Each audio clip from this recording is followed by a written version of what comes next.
Hello, hello, friends. It's me, Cynthia, and Marty, and Azalea is behind the camera. Hi. And we are Greengirlstudios, and this is our Wednesday edition Magic Hour. Hello, my friends. Can I get one of y'all out there to let me know if I need to do the thing with the refresh, if we're getting enough of a signal, and if the sound and picture looks good? All right. Let's see, I'm watching this and making sure. It looks like we have a pretty good signal. All right.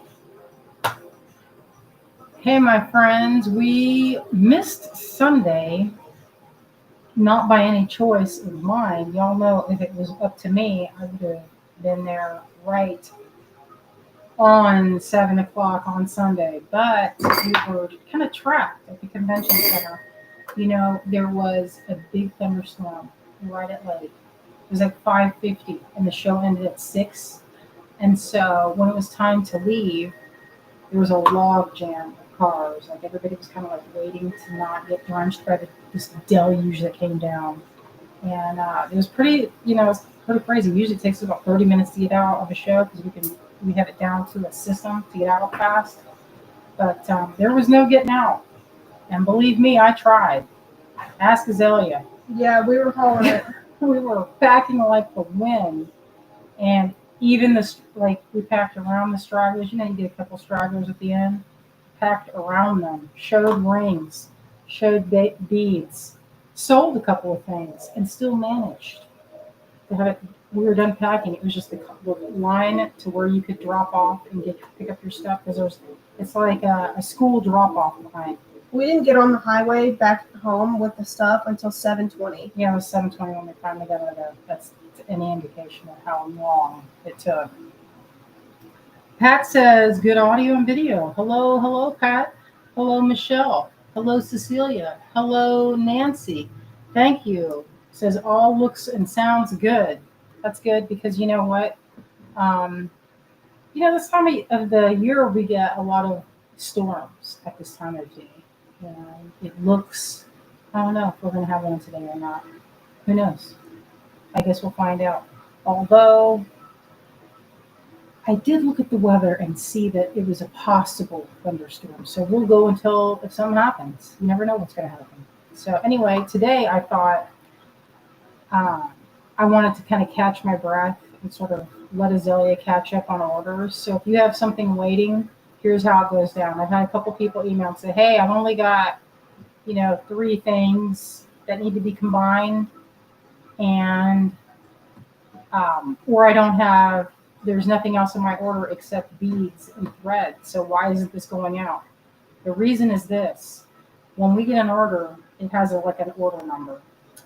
And we figured the most fair way to do it is to go down the list. So the oldest order that's sitting there is the one that gets filled first. So what happens is we look at the order and we write down, well, when I say write down, we type out what needs to be made. Sometimes we don't need to make anything, it can just go out. But if there is anything that needs to be produced, then we start making it. So that's how it goes down. We make that item, and then when it's done, we move on to the next one, and that's how we pack them up. So it can feel like, man, what's taking so long? I don't have, there's only, they don't have to make it. There's no pewter in my order. Why is it taking so long? Because there are some people that have pewter ahead of yours. So I couldn't think of a more, like, if there's a, I don't know. We have Shopify, and I don't know if there's a way. Like, it's really hard to skip around with the order thing. So, and also when you skip around, it's kind of a recipe for things getting left. So I don't like to do that. So anyway, if you've been waiting on an order, thank you. We really appreciate it, especially since we're like desperately trying to get my floor fixed in the kitchen. It's kind of chaotic.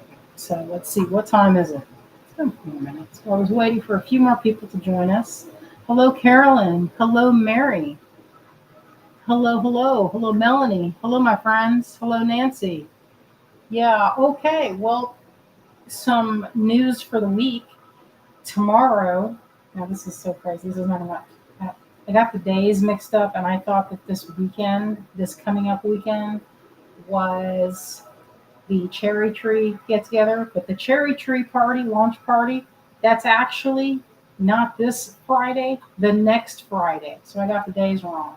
This Friday is the TGBE, or the Great Beat Extravaganza preview night. And tomorrow evening, me and Heather Powers are going to have a fun little live at 7. We're going to do something. We're going to do something fun. I don't know what we're going to do. That's going to be fun because you know what? I like Heather, and we get along. We laugh and have a lot of creative similarities. She likes botanical subject matter. I also like botanical type stuff, so it'll be a good time.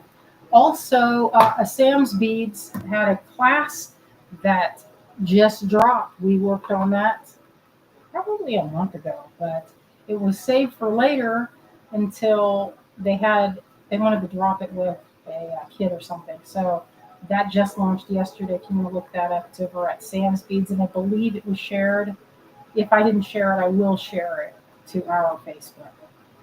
Oh, Katney says, I enjoyed your live with Rachel. Thank you. That was, you know, um, yes, that was a lot of fun. Carolyn, email me. If there's something, Carolyn says, I have an order from early May. It's the Sapphire Gemstones. Is there a better email to reach you? Is there a better email than Early May? Early May. What? I usually get all my messages. I don't have any orders older than mid-June. Yeah, give it a check and see what's going on, if there's anything there. All right. Oh, our friend Laura Lee. Hello, Laura Lee. Thank you for joining us. Oh, and our neighbor Connie. Connie's here. Connie Pasternak. Good times.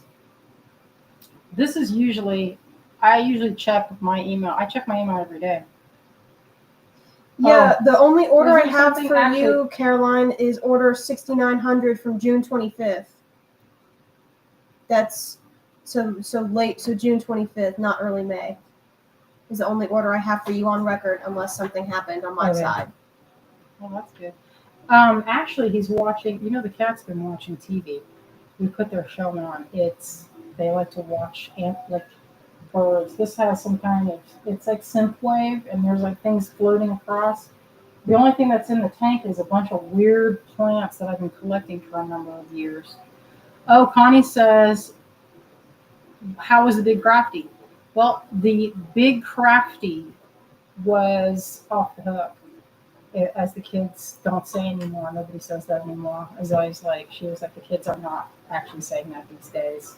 So, Carolyn just emailed me right here. It says Greengirlstudios at Yahoo.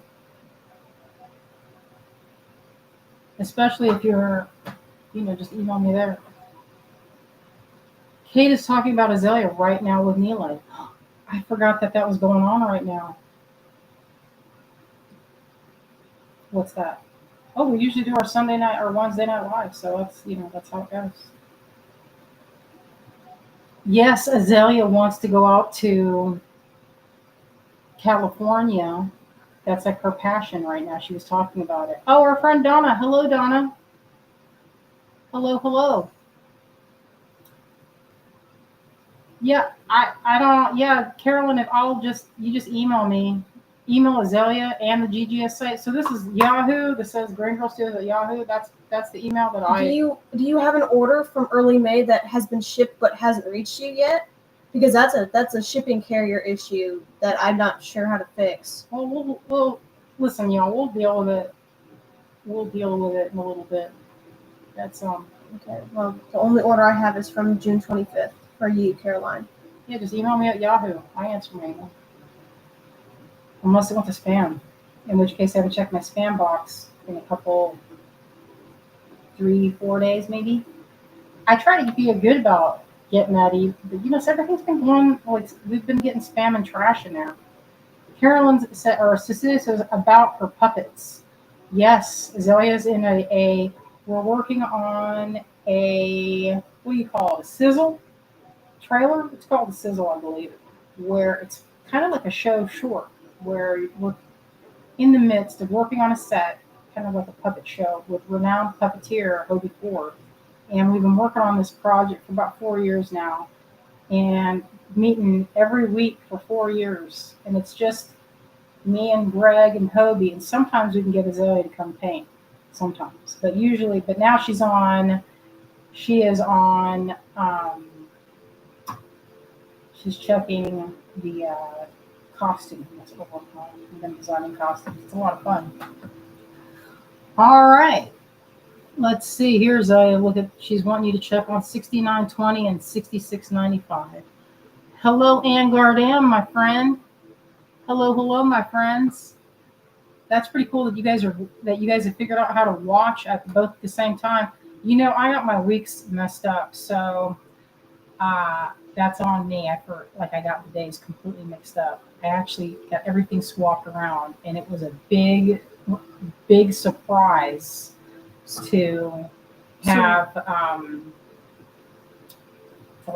to deal with, like, like a big crafty preparation, and then doing that sale that we had, that flash sale. It's pretty crazy. So what we're going to try to do. Oh, thank you, Denise. Denise says your cat is amazing. Marty, you feel amazing. He is pretty hot. So one of the other things that happens, our AC went out. So it's been out for the last week. It's been like I feel like we're camping. It's kind of crazy. Hello, Cindy. Hello, Denise. Hello, my friends. All right. So what I thought we would do today is talk about a print. So I'm going to show a print that I started, and I've had this print for a couple of maybe 6 months or so. So this is the final print. Oh, can I say something before you get started? For Caroline, since she asked me to check it, 6885 has been shipped and delivered. So if you don't have it, then there's something else going on. But mine is marked as shipped and delivered. And then for 6900 and 6920 are from late June, and I'm working my way up to those. But 6885 is marked as arrived. Okay, that's all right. And if there's more, we can do another check on that. Hello, Cindy. She says, hi, everyone. So this was a print done. I'm going to show the process of how I've done it. Started with Yupo paper. Yupo paper is a paper. It's not actually a paper. It's kind of like styrene. It's like plastic. And it's a really neat material. I don't know if you all have ever worked with it, but I was going to show a little bit about that. Let me flip this camera around.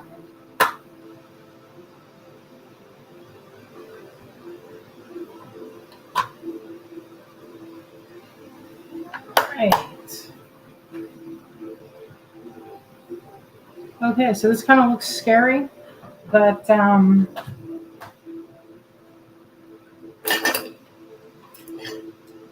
here are the tools that I use to work. Let me see. Make sure that's not too. Is that too close? That zoom? What do you think? Too much zoom? Yeah, it's a little bit close. How about that?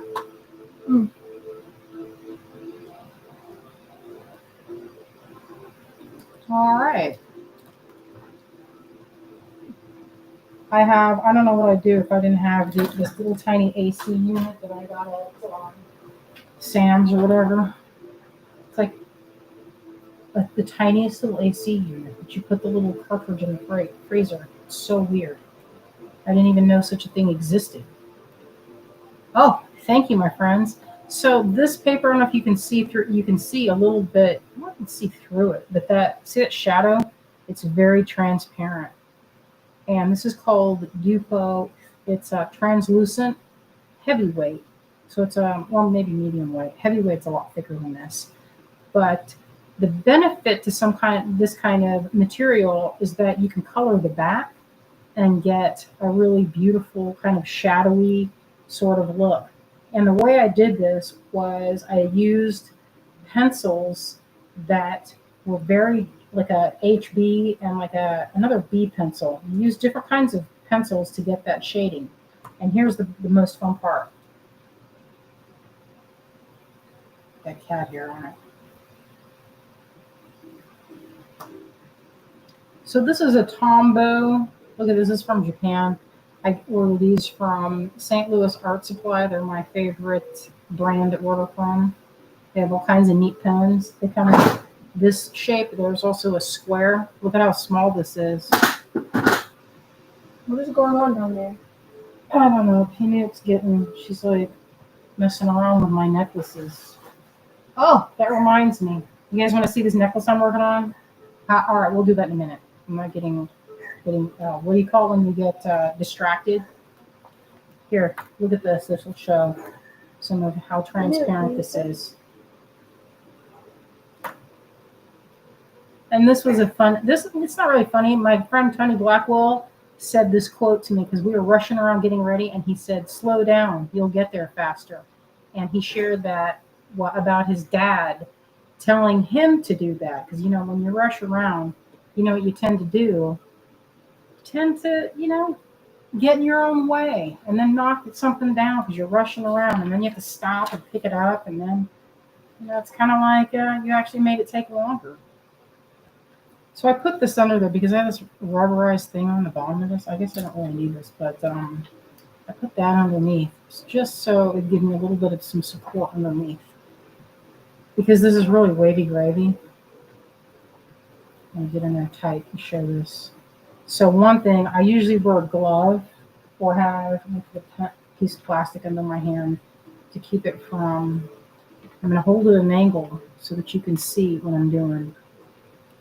And I'm also going to get my optivisors on. And then I'll give this cat a little extra. He's ready. He was up immediately. He was up and ready for it. You can hear his yum yum sounds. Yeah, that's enough, Marty.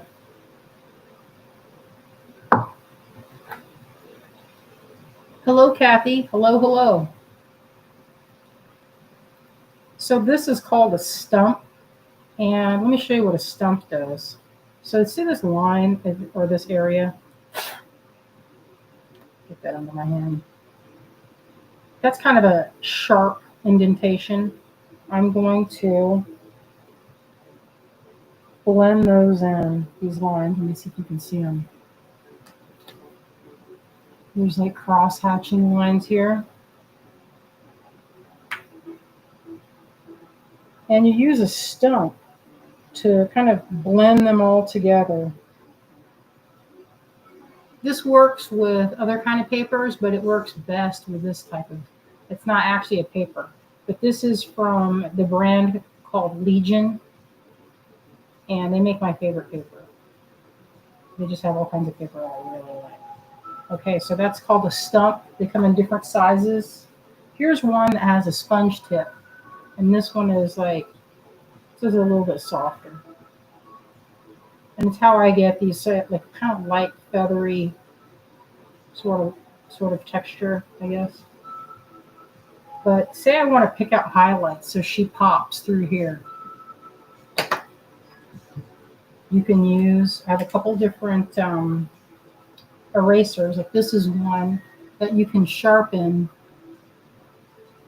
right here.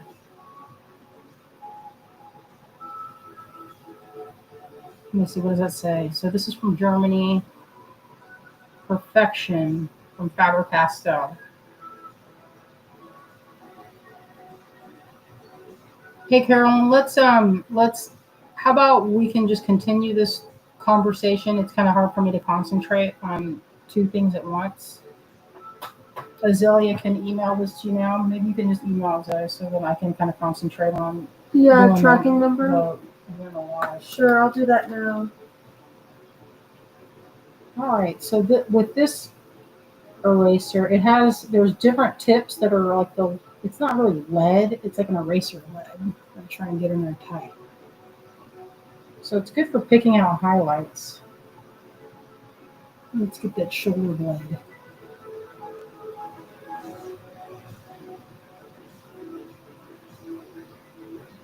It's kind of fun to do. It reminds me actually of carving because you're getting some of it's like you're like whittling the details. You're like it's a push and pull between light and dark. And I really like to work with it partly because it's kind of therapeutic. Like you carve away little passages of light.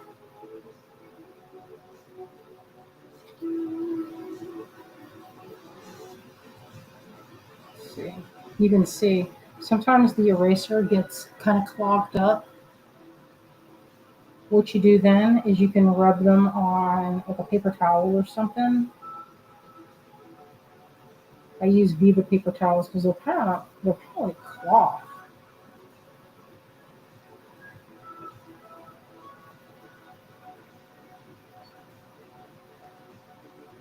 Alright. So if you get this action, see here it's like a little bit clogged up. You can use a paper towel or your skirt, which is what I just did. I just rubbed it off on my skirt. Probably why I like a dark skirt, so all the graphite doesn't show up.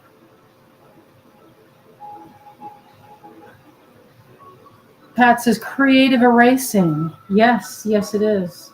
It's kind of like I don't know how to describe that. Like I'm pulling the lights, or pulling the lights. It's like the opposite way that you would work with watercolor. And see, watch, this pencil is really good. I love doing this. I use this all day long. So I'm building this like coral patterning, like shadows. And say I take away too much, no problem.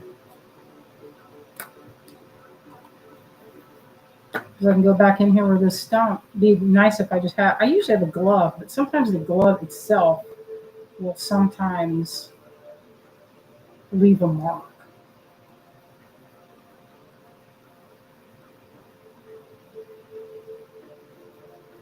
I'm getting a really pretty background.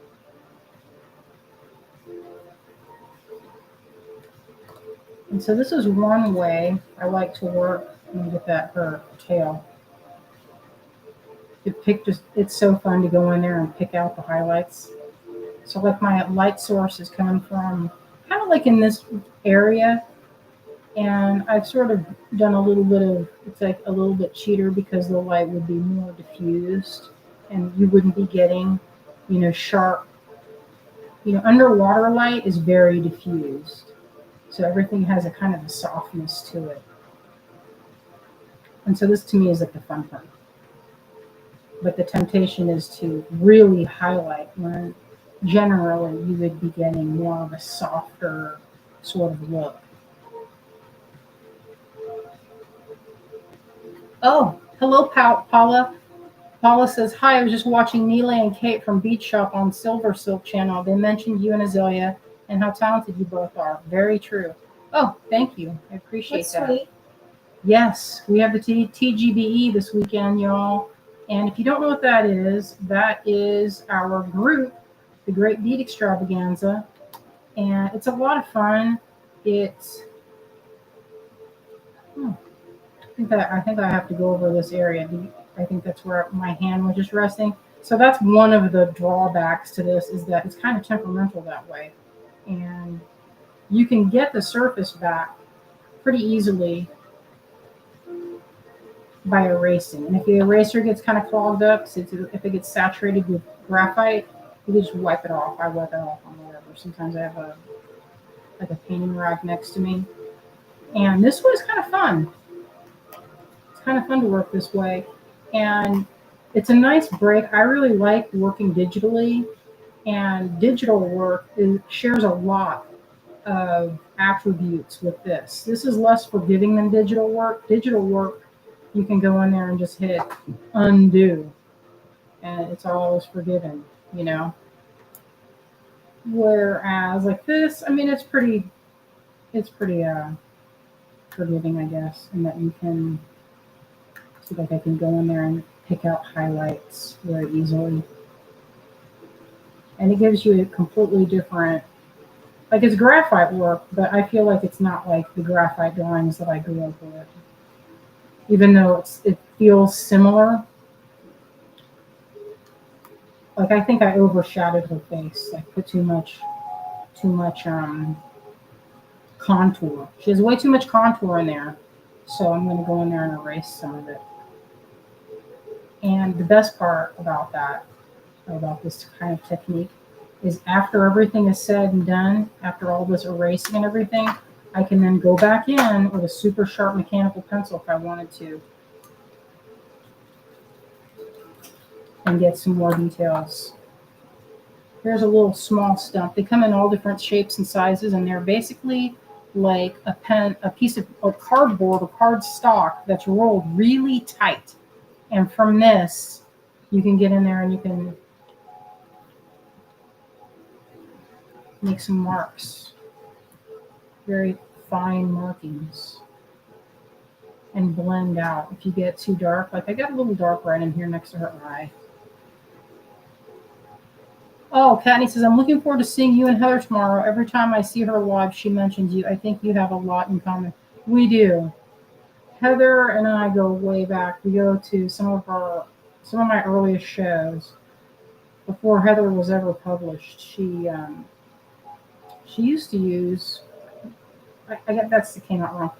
She had a book called, I think it was called uh, Designs in Nature, and she used a lot of our pieces, so that was pretty awesome.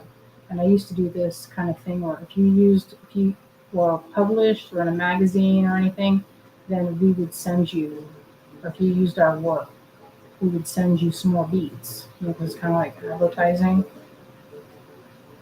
It was pretty. Oh, I think it was pretty good. But anyway, she did use a lot of our items in that, and I've used her beads, like when I'd see her at Bead and Button, or, she's in the upper Midwest, I believe. We go to Chicago and we'd see her, and it was a lot of fun to work together and make things. Like I'd use some of her things, she'd use some of mine. Good times. But I don't think we've done a live together with the TGBE. Let's see if I can get down here and do. Nancy says, how do you get the graphite onto the Yupo paper at the beginning? Well, you see how it's kind of translucent? Usually what I do is I have a sketch, like you can draw on this. Let me see. Like if I were to draw it out, and say I wanted to have some kind of pattern of seaweed, I could draw it out. This is just a quick sketch of it.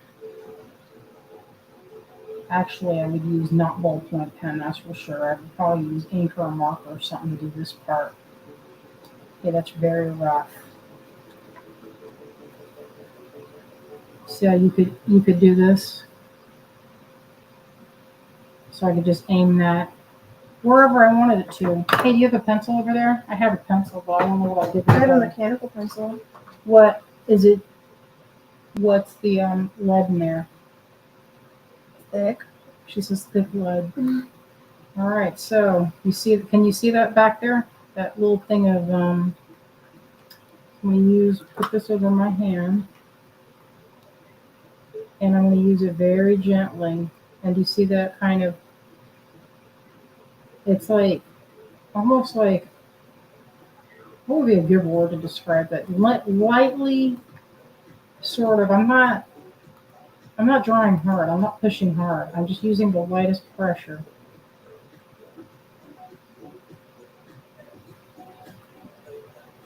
Okay, so I got a little bit of that on there. Let's see if I can get some more.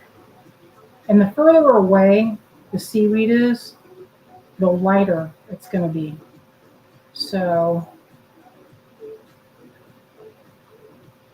this kind of method of drawing, I will say, is a little more time consuming. Oh, hello, Bonnie.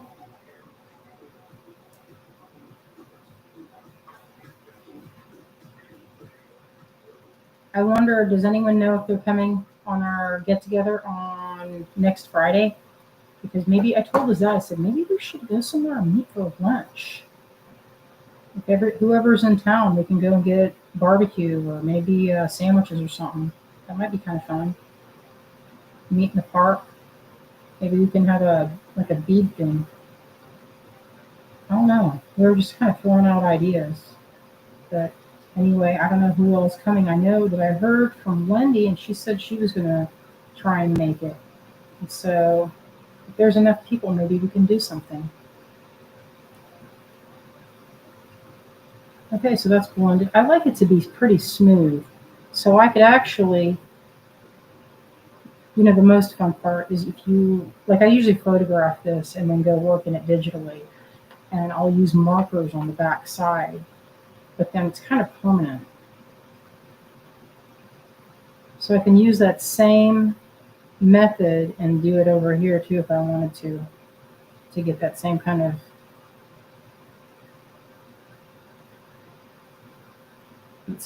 look.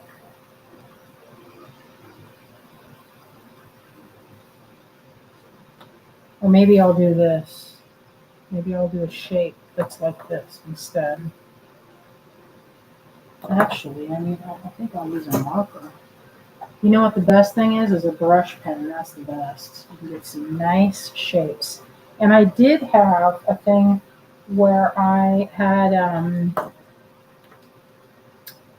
this brush pen that had graphite. And I haven't used it with this. It was like liquid graphite. And you get a brush wet and you kind of do, like you dip the brush and you use it like watercolor. I just got this pen and it keeps popping, it keeps not working out. Like, look at how it's doing. It's like, what's up with this? It's a brand new pen. It should work good. First time right out of the gate. Should not be scratchy. Yeah, all right, that's close enough. Okay, let's see. Oh, one thing that we're going to do, I've been working on our pearl lucky dip. And again, to reiterate, if you're waiting on something like that, just remember we had a sale right before we did the lucky dips. So the sale, if we get sale items and they come in, or the sale orders, we work from the first orders we get down the list. So we don't skip ahead, and we don't skip around, because sometimes that's how you get problems. At least for me, I've always had problems when I skip around. So I try to do them as soon as I see one. There it is, and go down the list. So we did have a sale pretty recently. So that could affect. It's not that we're just like standing around being like, I'm just gonna play all day long and ride my bike, which I do like to do that. But it's not just that. If only, am I right? You know what I've been doing lately? I've been putting walk-in tours of different cities that I want to go to. And yesterday I had Prague playing, and they went into some antique stores, and I was like, listen, me and Joanne, I see where we can go treasure hunting. Karen says, does Yupo have the similar characteristics as vellum? Kind of, in that it's translucent. But as far as like, this is like no other paper. They call it a watercolor paper, but to me, I don't know. I don't think it has it's very good for watercolor. I don't know why they call it good for watercolor, because you can just rinse it right off. The same with alcohol inks. But this is a very relaxing way to work. I think of this as kind of like it kind of reminds me of carving a little bit, in that you're working in a sort of a light and dark patterning.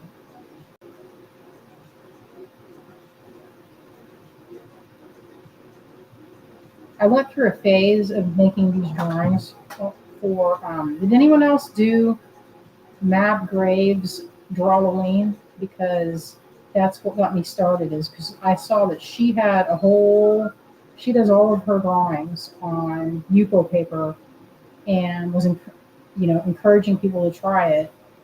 And I think she might have been a spokesperson for Legion Papers, or Stonehenge, that makes Legion. I can't remember if it's Stonehenge that owns it or if it's Legion. Which one's the parent company? Don't remember. It's kind of not that important. But that's when I saw her working with it. And I'd worked with it before, but I had mixed success. Like it did not look that great. So after watching her videos that she put on Instagram, I also went out and I got a couple of stumps. Like this is a stump.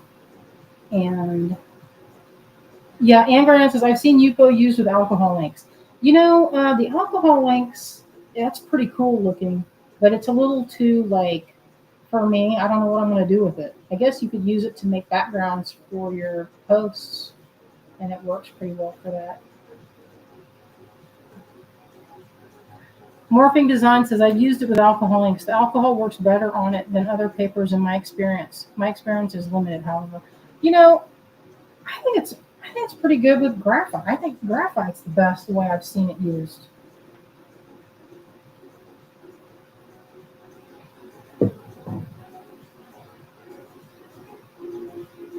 I finished out a drawing of this.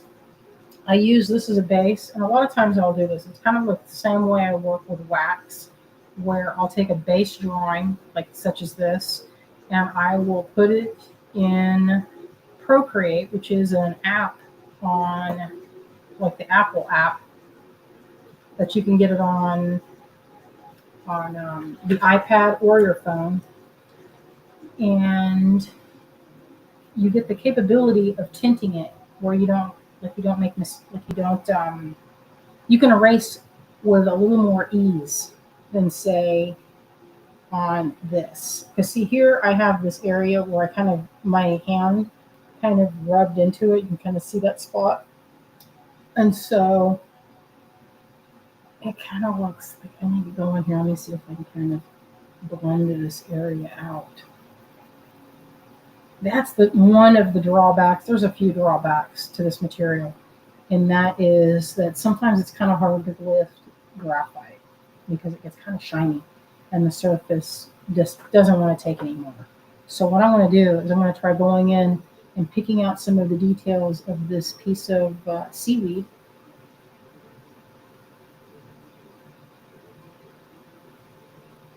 And these can be erased. See if they get saturated, the tips of it get kind of slick from too much graphite. It's a pretty easy process. Like you can take a piece of paper and rub it against it.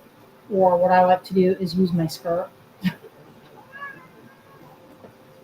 All I did was kiss his paw. He did not want it. He's hot. He told you he was hot. Cat is very warm right now. It was good. The Big Crafty was good. So then we've got our friend who works for a contractor is going to come out and give us an estimate. So, and they told us what I had suspected, that with everything going on with Helene, even 9 months later, because that was like 9 months ago when Helene hit and like knocked everything down, contractors are like super busy, and people that work with trees have more work than they can shake a stick at. And so what that means for us is that we have to wait around to get any, because it's not a big, I guess it's not, compared to like a whole home renovation, it's kind of a small problem. Like one kitchen floor is not a big deal to it's not a big job, I guess. Even though to me it looks like when I look at it, oh my God, it looks horrendous. But anyway, that's what we're waiting on, is to hear back. We went to a couple places, Home Depot and Lowe's, to find a contractor. And some of the people didn't show up. It's kind of annoying. Oh, thank you, Connie. Oh, I see. Morphing Design says, I meant this versus other papers and alcohol inks. Haven't done graphite. I've used alcohol inks with regular paper and watercolor, and I like it. What was that gal that we watch is on Instagram that does her whole paper, and she coats it with alcohol. She first does a journal entry and then coats the paper in a color of alcohol ink and then works on top of it with gouache. I don't know. You know how I'm talking about the sketchbook? Yeah, but I don't know her name. I don't can't think remember. of her name either. But that's I think the best use of that.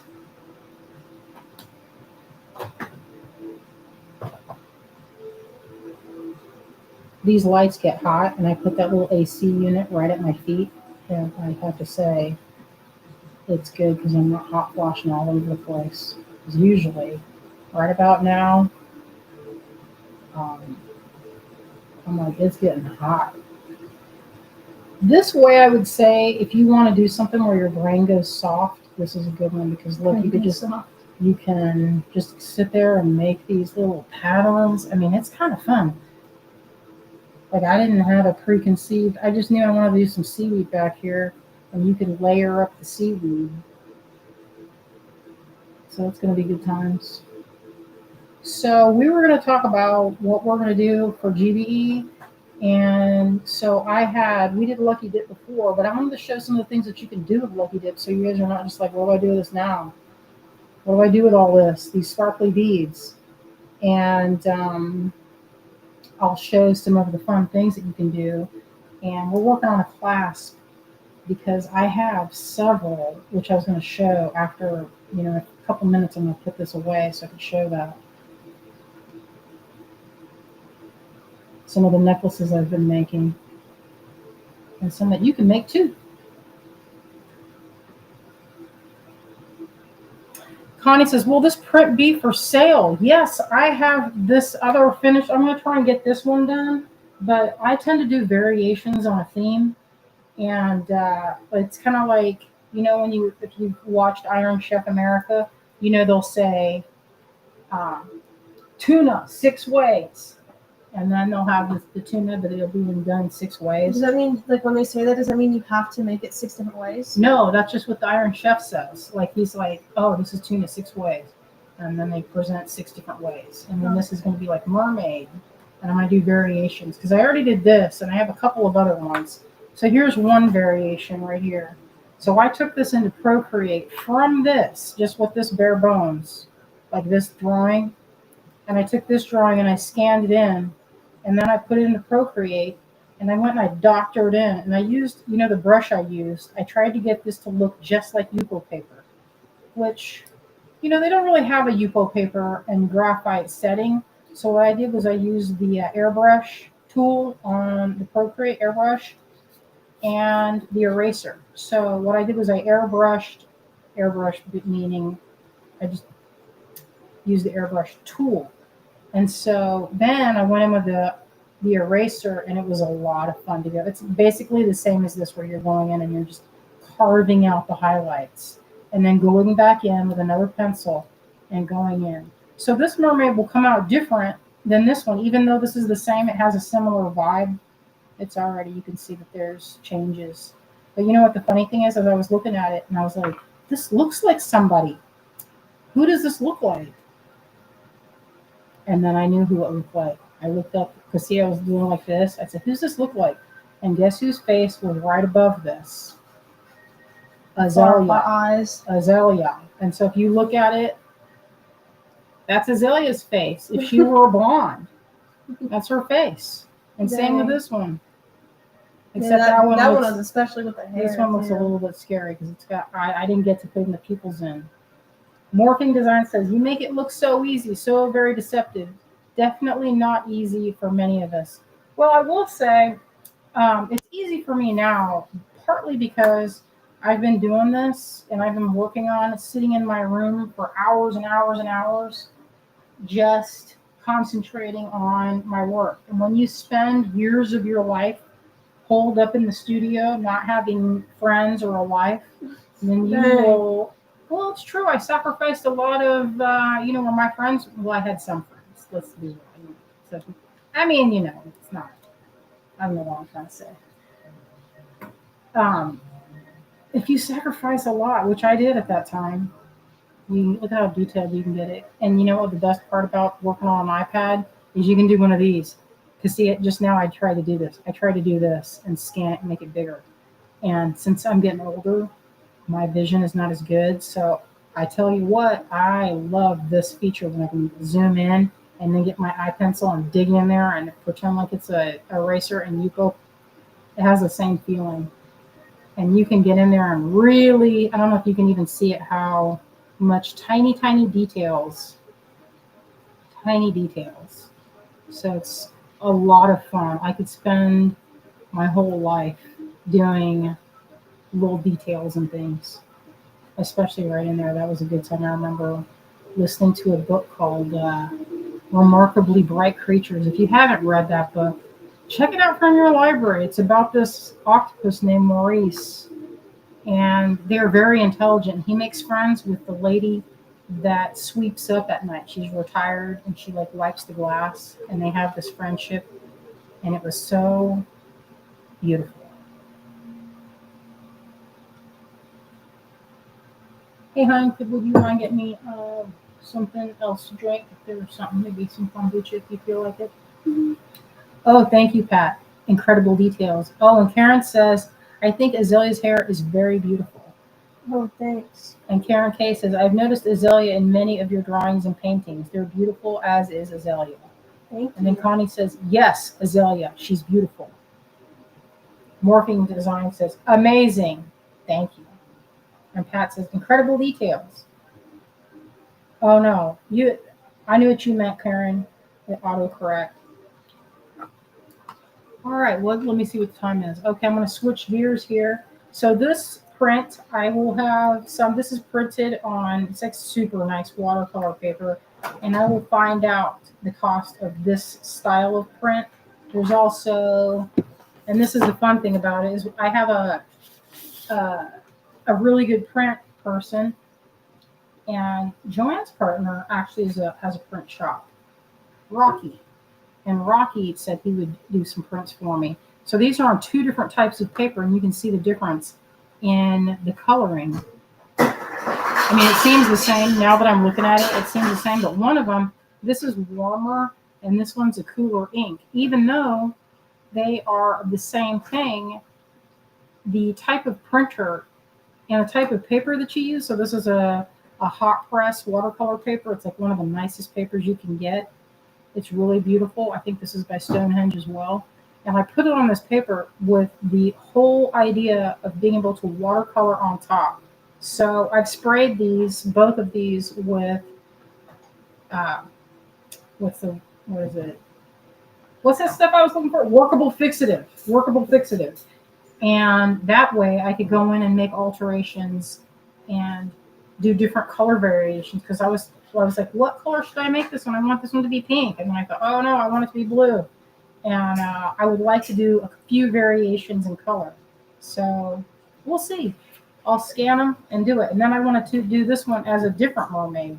Why not? I didn't finish it, so you can see already it's just a little bit softer, but you can see the. I only made the half full because I didn't know if you would like it. Oh, thank you. Okay, so let's switch gears here, and I will show one of the things I've been working on. One thing that I've been working on, check this out. This is pretty cool. Look at this. Aren't these cute? So I painted these guys the other day. This one is pewter, and I didn't paint his eyes in. But these are bronze, and I sold these at the Big Crafty. I had it in, where'd they go? I had a little thing here. Oh, here it is. There was a snake, it bit me.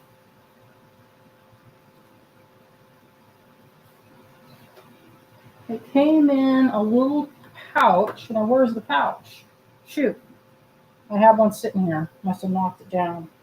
And this is a little book that Greg and I worked on. I made the drawings, and I made these the same way. This is done on the same method I just showed you.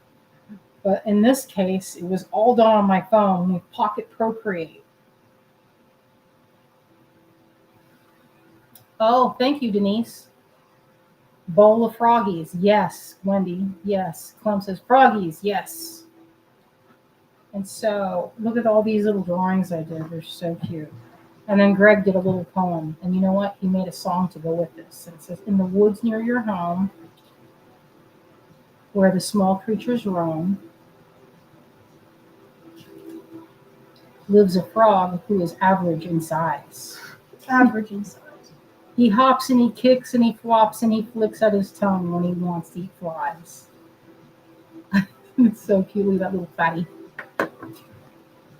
If you say hi, there's a chance he'll reply with, "Hello there, my friend, come and sit." Unfortunately, it's much more likely that he'll say something such as, "Ribbit." That's cute. Isn't that so cute? That's fun. So I made this, I painted these. We made them in bronze, and then I hand painted them and put a nice sealant so that they're kind of matte finish or satin finish. And then I glossed their eyes so they look kind of realistic and lifelike. And I sold a bunch of these at the Big Craft. The red one sold the fastest. So anyway, this is in the effort of, I have a game I've been working on for a few years. I've been painting up the pieces, and you know, this is what it's for. We'll see if I can get that going. It's my one of my like pet projects. We'll see if it goes anywhere. And by we'll see, I mean I'm actively working on it. Okay, so the next thing, let me see. Boy, I got a lot of these lunch trays. Karen says you should publish it as a children's book. Oh, that's cute. All right, so this is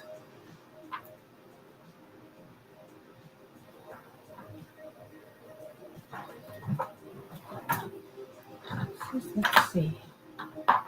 This is a necklace I've been working on. You guys have seen this, how it's going. So here's the bezel set labradorite, and I picked this labradorite because it has kind of like, if you look, it's like almost like an underwater scene. I don't know if you can tell. It's a really sparkly one too. And there's the back of it. I didn't want to cover up the back at all, so I made this kind of minimalist prong, but it's in there good. It's not coming out. And this is a one-off, meaning there's not going to be any. This is like I carved this bezel for this stone, so there's no copies of this this piece. And so here's a Tahitian pearl. That would be, so this is not a cheap day. I'm just going to go ahead and say it because I had someone message me. I don't know, like I was showing it at the show, like I was working on it, and she was like, "I don't care how much it is, I want it." And I'm like, "Well, you're gonna have to wait. It's not ready yet." So I made these. Some of y'all might have gotten some of these links, but I doctored these, some of them up in the wax to make them a little bit different. Like this one made it a little bit different, so it looks like coral. That's a sapphire. Look how big that sapphire is.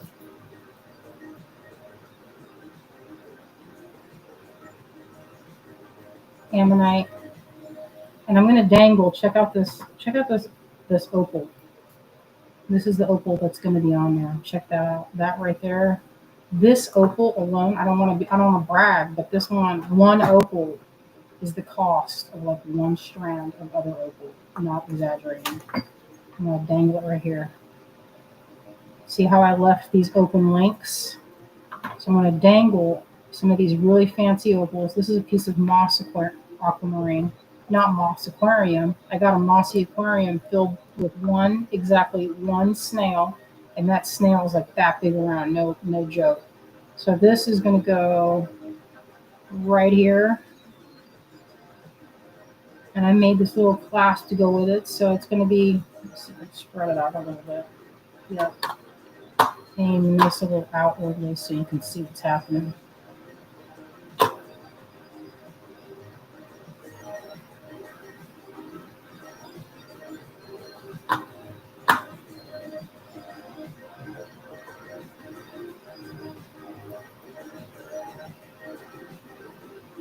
Oh yeah, Cha-Ching is right. It's going to be one of my pieces that's like kind of like you know how I will say something like it's like a ring of power. You know, I don't know, and if any of you grew up with watching or reading about how like there were certain jewelry that had power, like the ring of the One Ring. That was a magical ring. I grew up reading and listening to books that featured magical jewelry. And so now, as an artist, I want to create my own magical jewelry. So, oh, check out this. How much is the cheap date? Cecilia, as many hours as I put into this, it's going to be a lot. Like we were talking about it, like as much time as I put into just this piece, carving this, and it's not just my time. Like Greg went and cast and finished the pieces, so it's a lot of work, a lot of hours. Look at this one, has a teeny tiny little guy. Look at this little. That's so cute.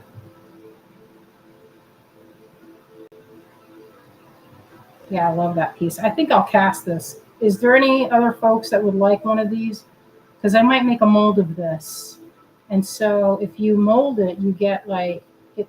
It would be like there's a little extra. What do you call it? Over 300. Oh no, Cecilia. No, no, no. This is minimal 1200. This alone, this bead here was very expensive. Very expensive. Check this one out. It's black opal right here. Check that out. Beautiful.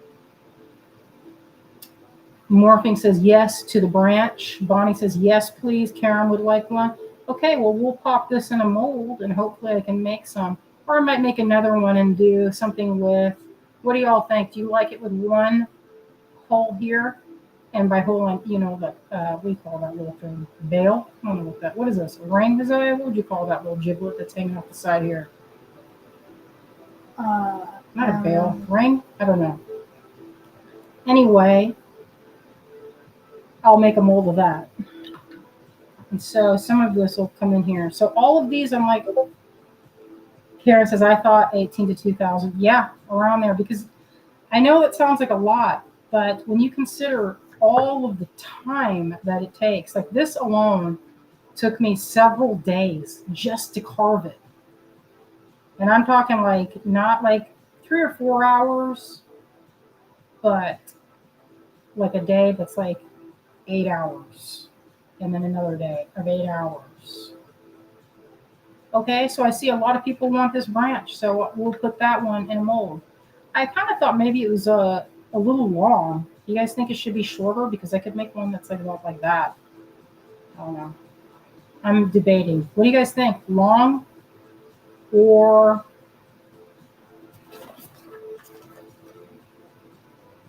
Katney says, I was thinking 3 to 5. You know, that's what Joanne said. She goes, when you consider all of the amount of time and the silver, and this is a Tahitian pearl. This pearl is worth a lot of money just by itself. I bought those in Tucson probably 10 years ago. Actually, I always said it's like, when did that happen? Seems like not that long ago. I got a pretty good price on it, but now you can't get them like this. It's, oh, I see some folks say as is. Morphing Design says as is, and then Anthea says I would love it shorter. Maybe I need to make 2. I like making them. This is a short one. Check this one out. That's a shorty. This one goes more with these. So here's another thing. So you guys saw these before. Here's where a lot of the work goes.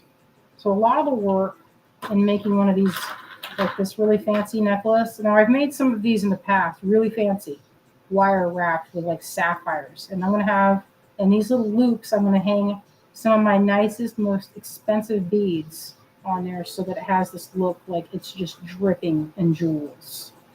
And it's like the most ornate thing I can come up with. And actually, it's funny.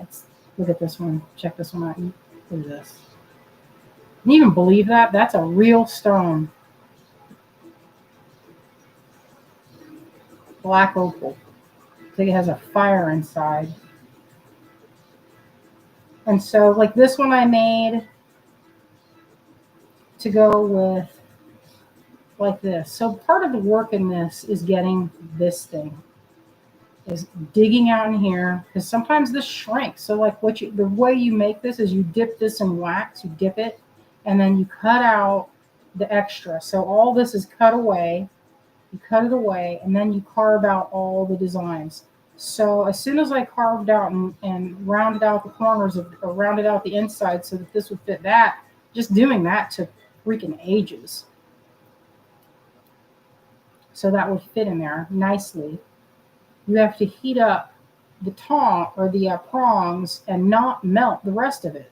So it's a very precision type thing. So now it has to be finished and buffed. Let's see, you can see there's a little mushroom kingdom. And this is the stone. It's a sunstone in a rainbow moonstone matrix. It's a really rare stone. Isn't that beautiful? I'm in love with it. But who wouldn't be, right? Like every which way you look at it, it has so much beauty in there. I'm obsessed. And Guardian says, one of a kind makes it more valuable. Well, that and this stone, the thing about it is these stones are not what's called calibrated. Calibrated means that the stone is the same, and you can take this stone and put one in over and over and over again. This would be something where, like, this stone was made by a friend of ours that does the show up in Franklin and picks out really beautiful rough. Like this particularly, the rough on this is like super high quality. I don't know if you can see it, but there's like the rutiles. It's called angel hair rutilated quartz because it's super fine through there. I don't think you can even see it in this light. It's like, you know, what my eyes are seeing. It's like glittering.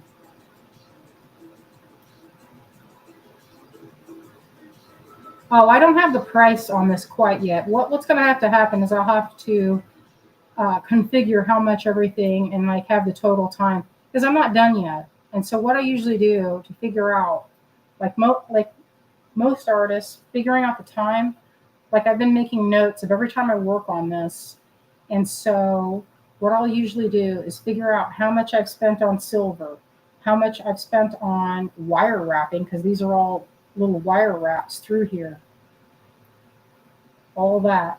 And then also the amount I've paid for the stones themselves. Then you take all of that math and factor in how much you want to get paid for the time.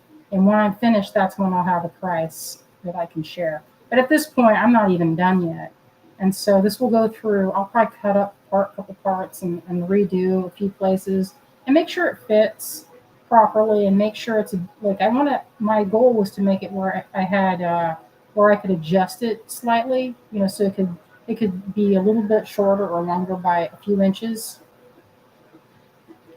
So Karen says, I've never seen angel hair that translucent. It's beautiful. Oh, Clem says, please talk about your take on how much labradorite actually comes from Labrador. I was reading about it online, but not sure what the real deal is or if it matters. It's all beautiful. One of my favorite stones. So that's interesting. Labradorite, and I was just cutting some the other day. So labradorite, like there's some that comes from Labrador, Canada, and it's in the feldspar family. I cut this one last week. I was going to drill like maybe, I don't know where I was going to do on this, but this was kind of a peachy. This is not super high quality because it's not as translucent and it doesn't have as much flash as this. And like this piece here, you could see that's the hole I was going to drill through. So I believe there are a few places, like there's also spectralite comes from Finland, and I don't know that it matters a whole lot where it comes from because I feel like there's some places that are mining it in Montana, I believe, the same place where they were getting sapphires. I think there's some being mined in Idaho on small mines. It comes from all over the place, but usually mountainous areas, if I'm not mistaken. And the reason is it's kind of in the feldspar. Look at this piece. So I'm going to drill that one right there.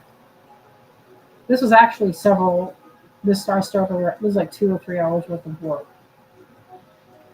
And I'm going to make these into like amulets with like a cast piece and sell it, like that. I haven't decided exactly, but I love working with stones and rough. It's like one of my all-time favorite things to do, and I'm pretty passionate about it. I don't know if you guys can tell. It's my most favorite thing is to work with stones. So this is a piece of blue lace agate. Let's see if I can get that to. I just sprayed it with some more so you can see that's a natural stone. That's not dyed. Isn't it crazy that this beautiful, like, I don't know if you can see that. So pretty. Mary says, I love that bezel set. Are you going to sell those in the future without a stone or with? I will probably not. I'm gonna be real with y'all. And I'm trying to get into a different level of craft. For a long time, I've been at this level where I'm making components. And it's really, I mean, I've made my living selling components and bezel sets for mass produced. I guess mass produced is kind of the wrong word for that because it's not really, I'm not making anything mass produced. But I don't know how that I would sell that without, I mean, I would have to sell it with, I guess I'd have to find a calibrated stone, so something that I could get a stone that is available over and over and over again, maybe like an 8 by 10 size, and then make a bezel that fits that exactly, and then cast it. And so that's how I would do that. These are not calibrated, so this bezel won't fit like these stones. They might be close, but they're not. These are just made by like an artist, just shaping and plumbing the stone itself, and they weren't made to a specific size. So I can't calibrate, or I can't make I can't make that to fit anything else because that's that shape. And this one I can't wait to be. I gotta buff it. So this is also a lot of hand finishing because I can't.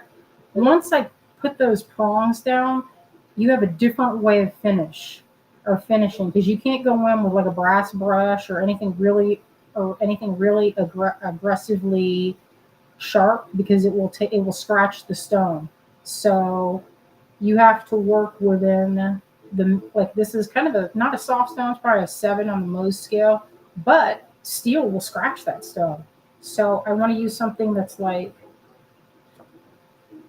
this. So I would beforehand what I can do, and this is like a polishing. Let me see here where it says it. They're polishing pads. This is a super fine, and so I use both sides where you could go in there and gently polish. And the reason I go really slowly with this type of polishing is I don't want to remove too much material because it's, that's part of what makes it special is all of the detail. And if you go too aggressively, like I've never tumbled these have never gone through the tumbling process, which is pretty much, the standard of finishing because you just throw it in and then go get it later. So anyway,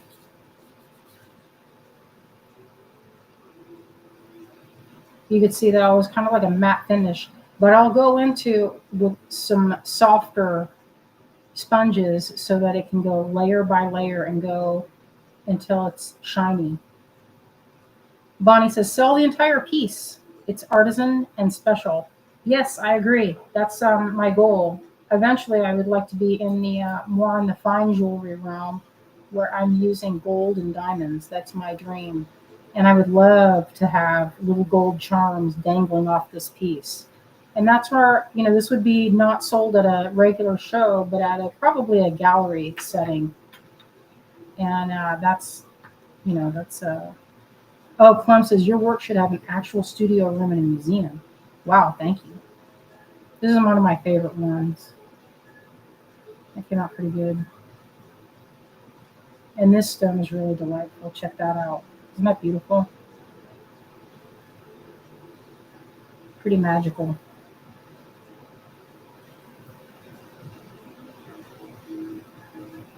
But I will try to make. I like that y'all are interested in this, so that gives me an idea to make a calibrated stone for something, and maybe an 8x10. Because I have to. The other thing is I have to find a stone that is easily found, but also, the stone itself has to be like really extra. I want some that are not like, I don't know. I don't want any that are, what's the word? Too common or too, not that interesting to me. So anyway, that's what I've been doing. And I have some of these. I was going to finish these up and have them for the TGBE. Maybe I'll have some of them done for sale. I worked on these crochet necklaces. They did not get done for the Big Crafty. I sold all the ones I had for Big Crafty, my thread necklaces and a few treasure necklaces. So Wendy says, sadly, it takes money to make more money. You guys are not even that. Wendy, that is 100% the truth. I bought some gold, and that gold was a little bit of a fortune. And that's what I thought, hey, I can dangle some of these on there. And you know what spurred this on is when Wendy and I went to this jewelry gallery called Mora. And in that gallery, there were so many beautiful things that I would love to. I just wanted to see my work with it. So that's the inspiration. Oh, and check this one out. This one I finished. I don't know if I like this. I'm gonna get the opinion.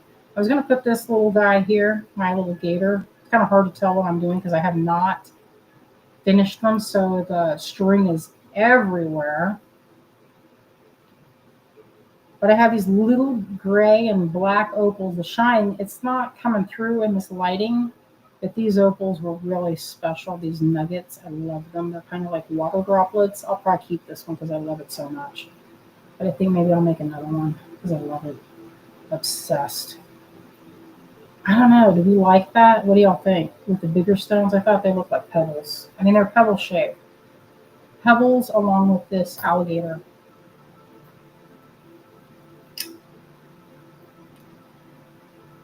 Pretty cool, huh? Yeah, Wendy, we did really well. I am happy because we really needed it because there's so much stuff we have to fix. The AC went out. I'm like, just when we're getting ahead, the AC, and you know how I feel about being too warm. Can't deal with it.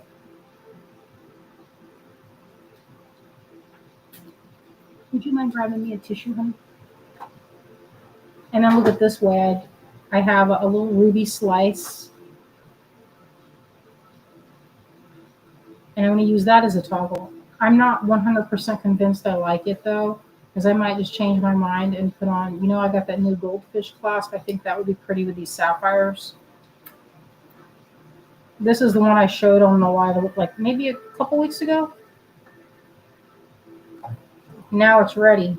And then this is the one, it was like a combined mode of a thread necklace and a treasure necklace, but it's in small. This actually took quite a while because the beads are small to knot in between each one. There's a lot of knotting. And then, hold up a second.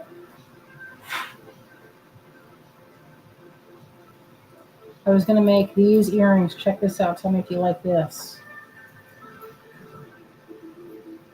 And these will not be super expensive. I'm going to do earrings, but I'm going to do them in such a way where they are asymmetrical.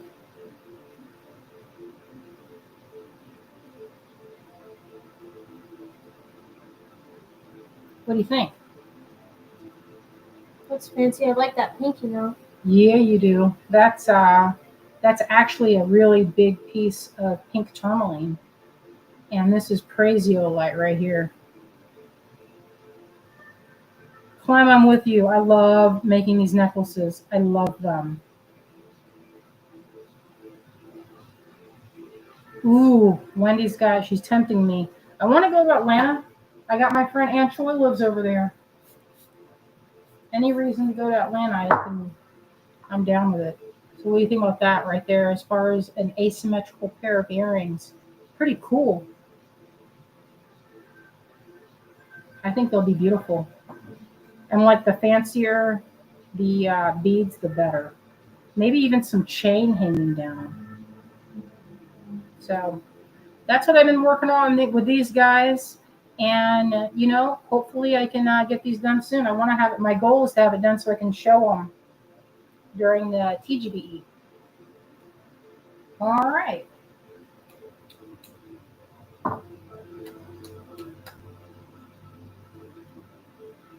I'm going to switch this camera over here in a second.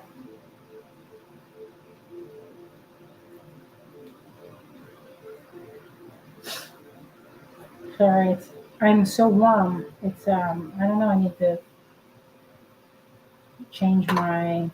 do something here.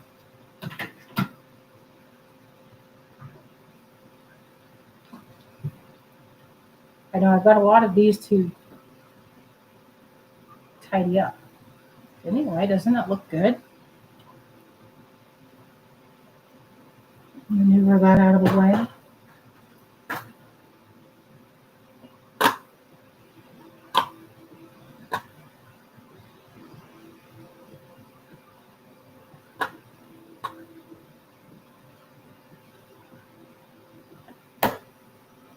All right, friends. Thank you all for joining us this evening.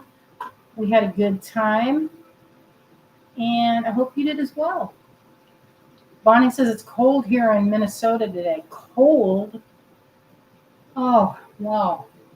You know what? I would love to be cold right now because I'm really hot. I don't know if you can tell, but I was trying not to. I have this little AC unit. It's like right at my feet. I'm like, it could be an ice cube. It could literally be an ice cube, and I would set my feet on the ice cube and probably melt right through it. That's how warm I am in the house. Marty is like, he is like passing out. Even though it's hot, he can still manage to eat a licking lap on one of these from Costco. He has just enough strength. Just enough strength so that he can get in there and eat that licking lap. Oh, Azalea sold many of her dolls they found forever homes. That was good news. And I told her, I said, you never know who's gonna want it. And her age group, I said, it's the young people. The young people did love it. The young people did love them. I made a new friend selling one of my dolls. Oh, yeah, that's good news. This cat, he's into it.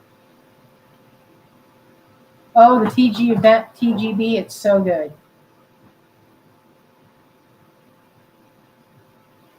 And there's a lot of events. So tomorrow, me and Heather Powers are going to do something fun.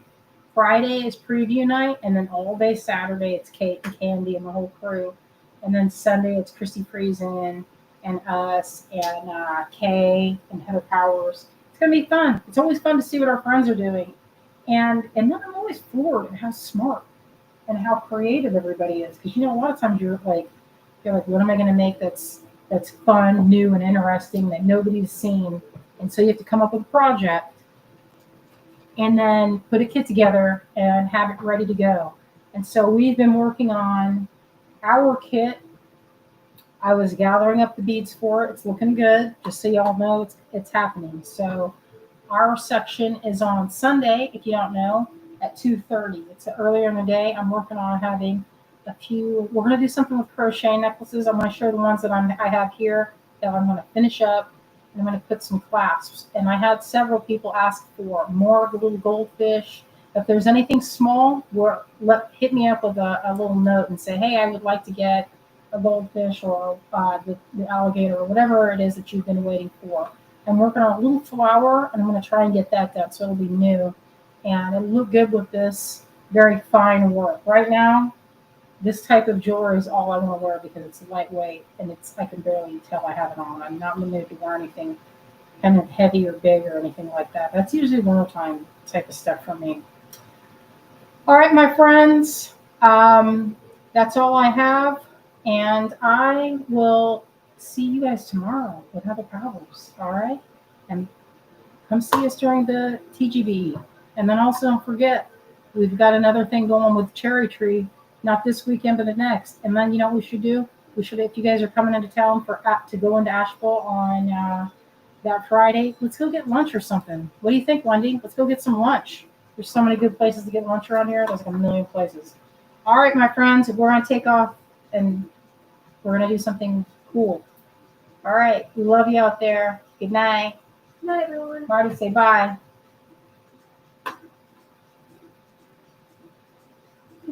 He's uninterested. He's not interested.